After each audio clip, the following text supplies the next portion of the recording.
ya usigero wa dako akitolosha mtoto. Jeshi la polisi mkoani Tabora linamshikilia binti mmoja aitwaye Christina Nation mwenye umri wa miaka 15, mfanyakazi wa ndani mkoani Tabora ambaye ni mkazi wa kijiji cha Magalasi, wilaya ya Kasulu mkoani Kigoma, kwa tuhuma za kujaribu kutolosha mtoto mchanga wa kike mwenye umri wa miezi mitatu kutoka kwa mwajiri wake aitwaye Beatrice Kiboma, mkazi wa Cheyo B, Manispaa ya Tabora. Kamanda wa jeshi la polisi mkoani Tabora Richard Obwao amesema tukio hilo lilitokea Machi 19 mwaka 2025, ambapo binti huyo alitoka nje na mtoto huyo kwa ajili ya kwenda kuanika nguo, lakini hakufanya hivyo na badala yake alitoka nje ya geti la nyumba hiyo na kujaribu kutoroka, huku taarifa za awali za jeshi la polisi ikisema kuwa binti huyo alitolosha mtoto ili arudi naye kwao Kigoma, kwani wakati anaondoka kwao huko Kasulu alidanganya kuwa ni mjamzito. RPC amesema majira ya saa 9:15 katika maeneo ya kituo cha mafuta kata ya Kanyenye, mtuhumiwa Christina Nation alikamatwa na wananchi wakishirikiana na jeshi la polisi akiwa anatoroka na mtoto huyo aitwaye Daniela Doto mwenye umri wa miezi mitatu na wiki moja, mtoto ambaye alimchukua kwa bosi wake katika nyumba aliyokuwa anafanya kazi za ndani. Machi 18 mwaka 2025 majira saa 7 za mchana ndio siku ambayo mtuhumiwa alifika hapa Tabora akiwa na rafiki yake kwa ajili ya kufanya kazi za ndani, huku kwa maelezo yake akisema alidanganya kwao kuwa ni mjamzito, hali iliyopelekea wazazi wake kuchukizwa na kitendo hicho na yeye kuondoka hapo nyumbani na kupata wazo la kwenda kufanya kazi mkoani Tabora. Mtuhumiwa amefanya kazi kwa siku moja tu, akaona kazi ni nyingi, hivyo akaamua kuondoka na kutoroka na mtoto huyo. Tukafanikiwa kumkamata kabla ya kutoroka nje ya Tabora. Jeshi la polisi linaendelea na uchunguzi wa jambo hili na kujua kwa kina sababu za kutorosha mtoto huyo, kama kuna sababu nyingine na tutazibaini. Ni taarifa kutoka mkoani Tabora. Hatimaye jeshi la polisi mkoani Tabora linamshikilia binti mmoja aitwaye Christina Nation mwenye umri wa miaka 15, mfanyakazi wa ndani mkoani Tabora ambaye ni mkazi wa kijiji cha Magalasi, wilaya ya Kasulu mkoani Kigoma, kwa tuhuma za kujaribu kutolosha mtoto mchanga wa kike mwenye umri wa miezi mitatu na wiki moja kutoka kwa mwajiri wake aitwaye Beatrice Kiboma, mkazi wa Cheyo B, Manispaa ya Tabora. Tanzania kutafuta wekezaji kuzalisha ARV. Serikali kupitia bohari ya dawa MSD imesema inaendelea kutumia kituo cha uwekezaji na mabalozi mbalimbali ili kuvutia wekezaji wenye lengo la kufanya uzalishaji nchini, ambapo jitihada hizi zinafanyika kwenye uwekezaji kwenye bidhaa za dawa za kufubaza virusi vya ukimwi yani ARV, mipira ya kiume yani condoms, bidhaa za afya zitokanazo na pamba, dawa mchanganyiko na bidhaa nyinginezo.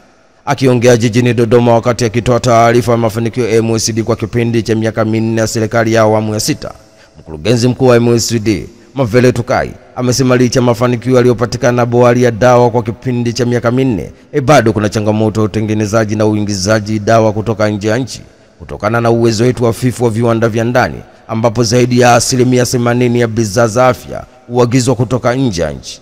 Kupitia kampuni Tanzu, bohari ya dawa inaendelea jitihada za kushirikiana na sekta binafsi ili kuongeza idadi ya viwanda bidhaa za afya nchini, hivyo kupunguza matumizi ya fedha za kigeni.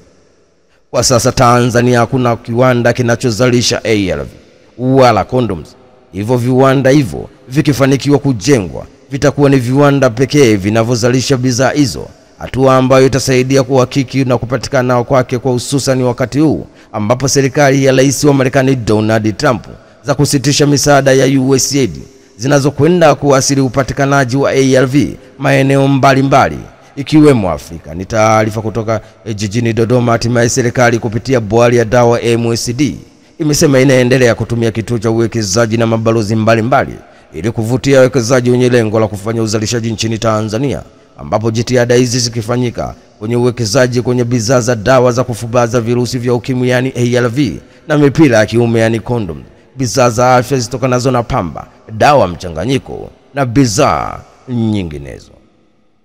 Raia wa Tanzania sasa mtaingia nchini Kongo bila visa.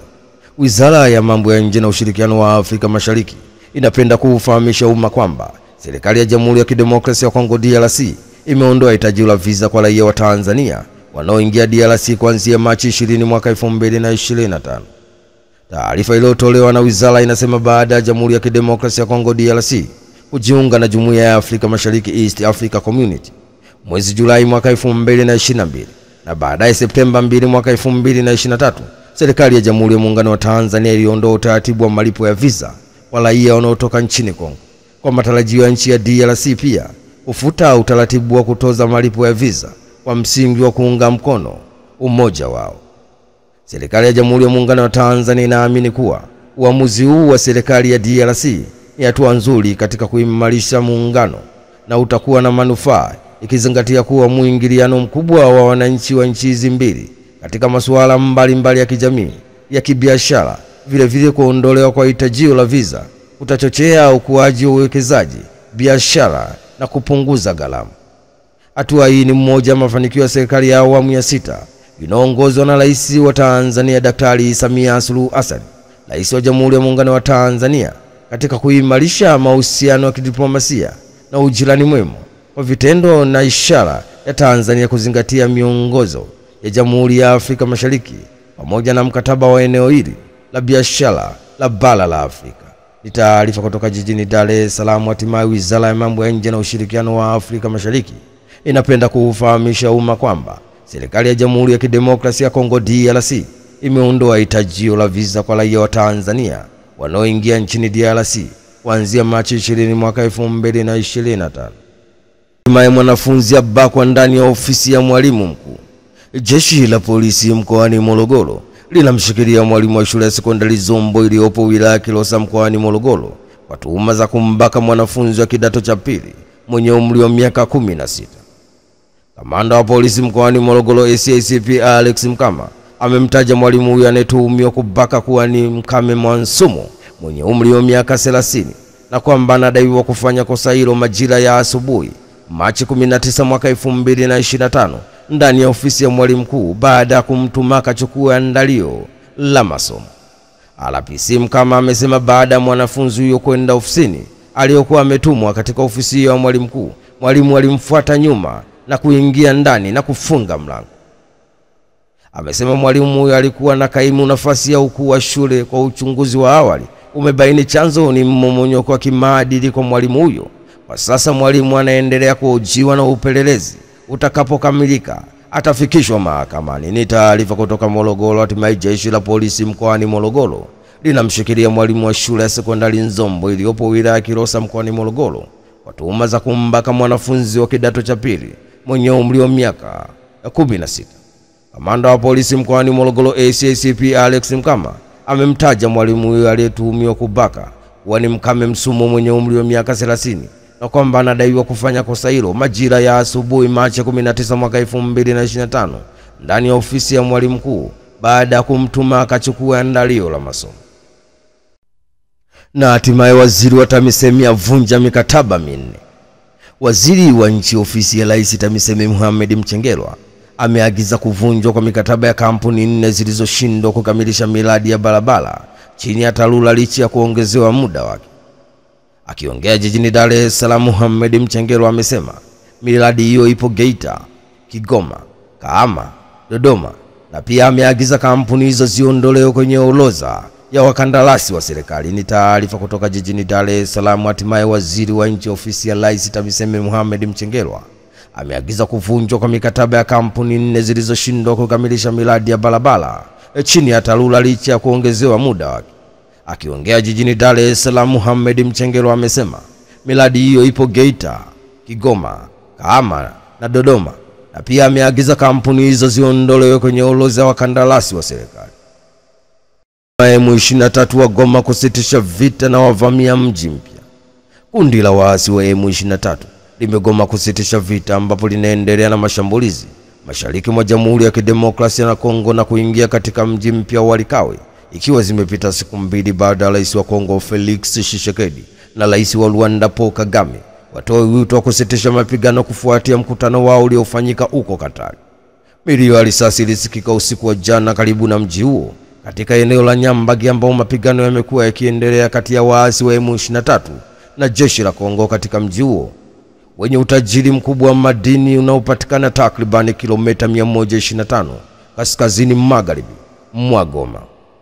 Waasi hao walikuwa wakipambana na wanajeshi na wanamgambo wanaoiunga mkono serikali baada ya kuvuka eneo la nje ya jeshi nje kidogo ya mji katika shambulio la kushtukiza. Kusonga mbele kwa M23 upande wa magharibi kulilazimisha kampuni Alpha Mineral Resources wiki iliyopita kusimamisha shughuli zake katika mgodi wake wa madini ya tini takriban kilomita 60 kaskazini magharibi mwa mji wa Likawe.